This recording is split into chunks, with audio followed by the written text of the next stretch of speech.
Hello बच्चों, हम लोग देख रहे थे केमिकल कोऑर्डिनेशन एंड इंटीग्रेशन। इसमें से बहुत सारी ग्लैंड हमने देख ली है, बेसिक इंट्रोडक्शन देखा। अब जो नेक्स्ट जो यहाँ पे ग्लैंड है that is thyroid gland. Thyroid gland जो है ये ग्लैंड क्या होती है, ये सबसे पहले यहाँ पे हमें देखना है कि थायराइड ग्लैंड किससे बनी होती है, ये किससे कंपोज्ड होती है। तो ये दो चीजों से कंपोज्ड होती है, दो चीजों से बनी होती है, फॉलिकल और स्ट्रोमल टिश्यू से। फॉलिकल और स्ट्रोमल टिश्यू से कंपोज्ड होती है थायराइड ग्लैंड। यहाँ पे क्या देखना है हमें, यहाँ पे दो लोब्स होते हैं इसके, ये दो लोब्स होते हैं, एक लोब ये है और एक लोब ये है, मतलब ये टू लोब्स से बनी होती है। और कहाँ पे लोकेशन इसकी कहाँ पे होती है, on either side of trachea. Trachea के दोनों तरफ, आइदर साइड मतलब है दोनों तरफ, इधर भी है, राइट साइड भी है और लेफ्ट साइड भी है, ठीक है। तो इसको हम कहते हैं कि ये आइदर साइड सिचुएटेड होती है और ये आपस में जुड़ी होती है, ये आपस में ऐसे जुड़ी होती है एक स्ट्रक्चर के द्वारा, एक कनेक्टिव टिश्यू के द्वारा, एक थिन फ्लैप के द्वारा। उस थिन फ्लैप का नाम होता है इस्थमस। इसका नाम क्या होता है, इस्थमस। इस्थमस जो है that is the connected between, interconnection between two lobes, interconnection between two lobes. तो ये कनेक्टिव टिश्यू होता है, क्या होता है, ये कनेक्टिव टिश्यू होता है, कनेक्टिव टिश्यू होता है ये। और ये क्या करता है, दोनों लोब्स को जोड़ने का काम करता है, मतलब जो थायराइड के दो लोब्स हैं उनको जोड़ने का काम किया जाता है कनेक्टिव टिश्यू के द्वारा। और उस कनेक्टिव टिश्यू का नाम क्या होता है, दैट इज थिन फ्लैप। जो इस्थमस है दैट इज कनेक्टिव टिश्यू और इसका नाम क्या है, इस्थमस है, ठीक है। इसके बाद हम यहाँ पे देखें तो ये दो हार्मोन्स सिक्रीट करता है, T3 और T4।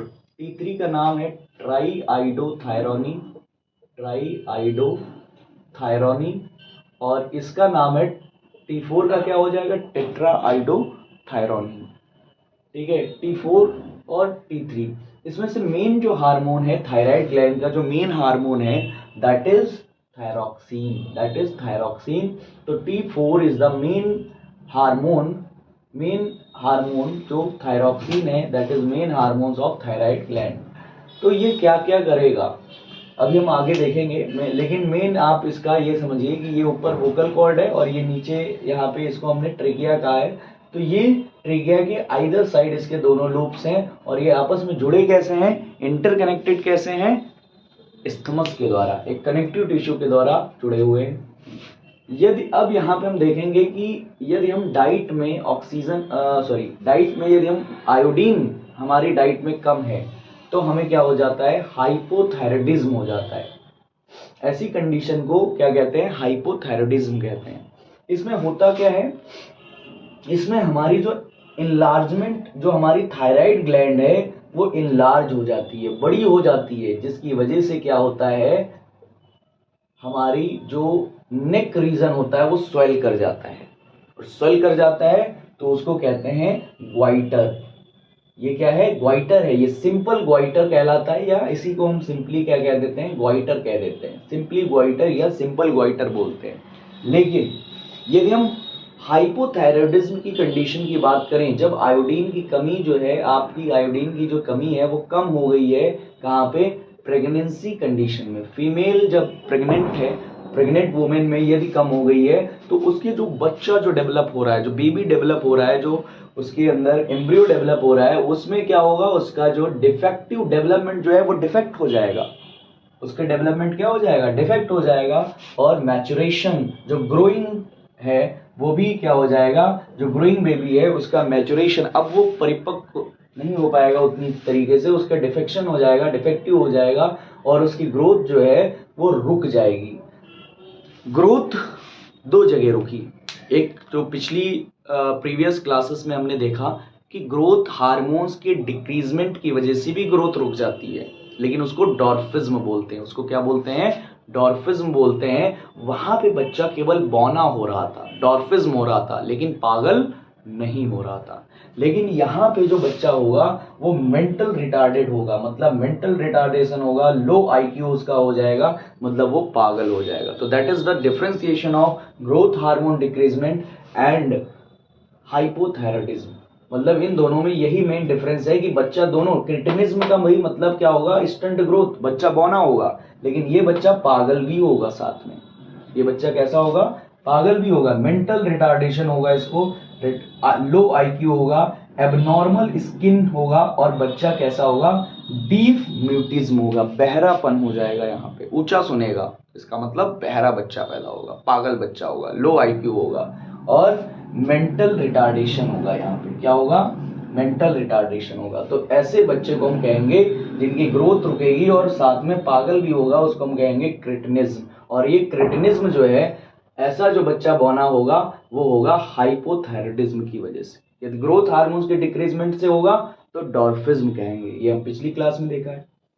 एडल्ट वुमेन की हम बात करें, यदि एडल्ट वुमेन में हमारा हार्मोन घट जाता है, कौन सा हार्मोन्स, थायराइड हार्मोन, तो उसकी वजह से क्या होता है, हमारी जो फीमेल की जो मेंस्ट्रुअल साइकिल होती है वो क्या हो जाती है, इरेगुलर हो जाती है, मतलब ये गड़बड़ा जाती है, इरेगुलर हो जाती है, जो एक पैटर्न है वो मेंटेन यहाँ पे नहीं हो पाता है। तो ये जो कहानी है दैट इज हाइपोथायरॉयडिज्म की कहानी है, जब घट जाए कंडीशन, ये क्या हो जाए, घट जाए। लेकिन अभी एक और कंडीशन यहाँ पे बची है, दैट इज, कौन सी कंडीशन बची है, हाइपरथायरॉयडिज्म। जब यहाँ पे ये हार्मोन जो है वो इंक्रीज हो जाए, ये हार्मोन क्या हो जाए, इंक्रीज हो जाए, मतलब हाइपरथायरॉयडिज्म आ जाए, हाइपरथायरॉयडिज्म आ जाए।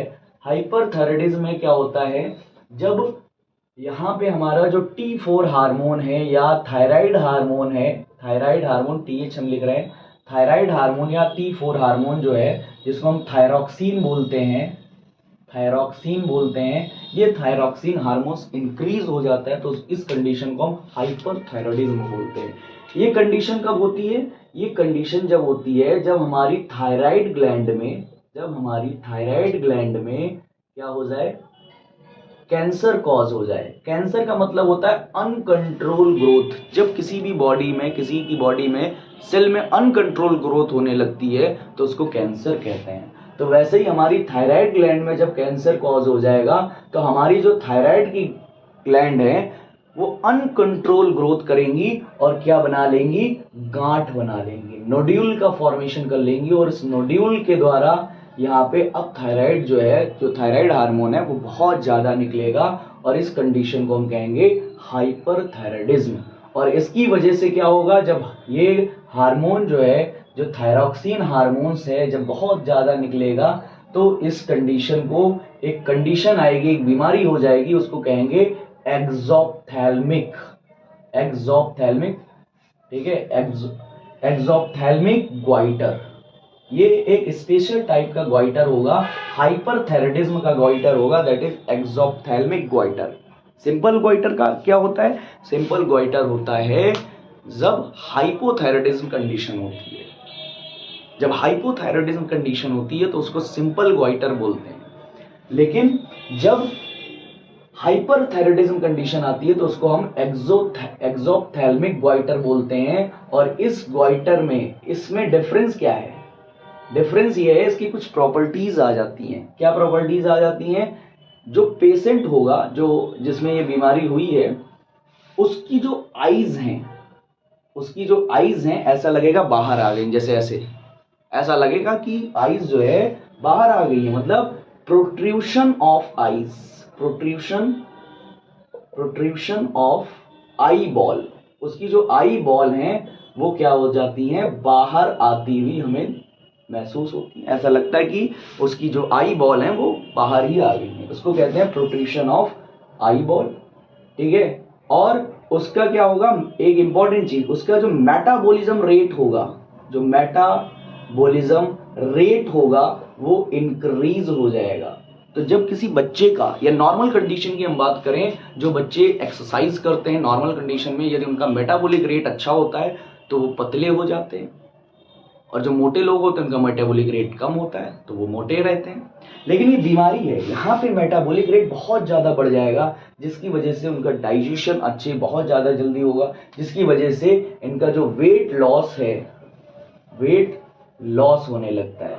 ठीक है, ये सब जो कंडीशंस हैं ये कहाँ पे होती हैं? एक्सोप्थेल्मिक ग्वाइटर में होती हैं। और इसी बीमारी को एक और नाम दिया जाता है, दैट इज ग्रेव डिजीज। क्या कहा जाता है? इंपॉर्टेंट नाम है ये, बहुत ज्यादा एमसीक्यू में पूछा जाता है कि what is grave disease. Grave disease कुछ और नहीं है, हाइपरथायराइडिज्म की कंडीशन को हम ग्रेव डिजीज कहते हैं, और उसी कंडीशन को हम एक्सोप्थेल्मिक ग्वाइटर कहते हैं। और उसमें कुछ सिम्टम्स हमें दिखाई देते हैं पेशेंट में, that is protrusion of eye ball, metabolism rate increase, और उसकी वजह से वेट लॉस हो जाता है। इसके अलावा ये तो दो जो कंडीशन थी, दैट इज फॉलिकल्स से जो हार्मोन्स निकल रहे थे T3 और T4, लेकिन एक हार्मोन्स ऐसा है जो स्ट्रोमल टिश्यू से निकलता है, जो ये जो T3 और T4 थे, अभी हम आगे देखेंगे, आगे वाले लेक्चर में देखेंगे, जो यहाँ पे T3 और T4 है, T3 और T4 है, वो कहां से निकल रहे हैं? फॉलिकल से निकल रहे हैं। स्ट्रोमल टिश्यू से एक हार्मोन्स निकलता है जिसको हम कहते हैं थायरो कैल्सीटोनिन। ठीक है, ये जो हार्मोन्स है ये आयोडीन नेचर का होता है, आयोडीन नेचर का होता है। लेकिन जो थायरोकैल्सीटोनिन है, ये इंपॉर्टेंट चीज है, ये किस नेचर का होता है? ये होता है प्रोटीन नेचर का। ये किस नेचर का होता है? प्रोटीन नेचर का। अभी हम आगे देखेंगे, आगे इसका पूरा टॉपिक है नेचर ऑफ हार्मोन के बारे में, तो वहां पे देखेंगे। तो इसका काम जो होता है, ये स्टोमल टिश्यू से निकलता है, और इसका काम क्या होता है? प्रोटीन, या इसी को हम पेप्टाइड भी बोलते हैं, क्योंकि प्रोटीन में जो बॉन्ड होता है उसको पेप्टाइड बॉन्ड बोलते हैं। तो थायरोकैल्सीटोनिन का काम होता है ब्लड कैल्शियम लेवल को मेंटेन करना, ब्लड कैल्शियम लेवल को मेंटेन करना या रेगुलेट करना, इसका काम होता है। ठीक है, ये हमारे ब्लड कैल्शियम, यहाँ पे हम देखेंगे कि जो स्टोमल टिश्यू है, इससे क्या निकल रहा है? कौन सा हार्मोन्स निकल रहा है? थायरोकैल्सीटोनिन हार्मोन्स निकल रहा है। ये क्या कर रहा है? ब्लड कैल्शियम लेवल को मेंटेन कर रहा है। कैसे मेंटेन कर रहा है? ये क्या करेगा? ब्लड में कैल्शियम को क्या करेगा? डिक्रीज करेगा, ब्लड से कैल्शियम को निकाल लेगा। ठीक है, जिसकी वजह से क्या होगा? ब्लड में कैल्शियम का जो आयन है वो डिक्रीज हो जाएगा, जिसकी वजह से क्या होगा? यहाँ पे इसको कहते हैं हाइपोकैल्सिमिक हार्मोन्स। इसको कहते हैं हाइपोकैल्सिमिक हार्मोन। तो ये एक हाइपोकैल्सिमिक हार्मोन होता है, जिसकी वजह से यहाँ पे ये ब्लड में कैल्शियम आयन को निकाल लेता है, इसीलिए इसको बोला जाता है हाइपोकैल्सिमिक हार्मोन। तो यहाँ पे हमने देखा थायराइड ग्लैंड क्या होती है, और इससे कौन से हार्मोन्स निकलते हैं, उसके फंक्शन क्या है, और वो करता क्या है। ठीक है, तो ये क्या करता है? बैलेंस करता है, ब्लड में कैल्शियम आयन को बैलेंस करने का काम करता है। बैलेंस कैसे करता है? कैल्शियम आयन को निकाल के, ब्लड से कैल्शियम आयन को निकाल के, तो इसको बोलते हैं हाइपोकैल्सिमिक हार्मोन। तो नेक्स्ट आगे हम ग्लैंड देखेंगे नेक्स्ट। Thank you.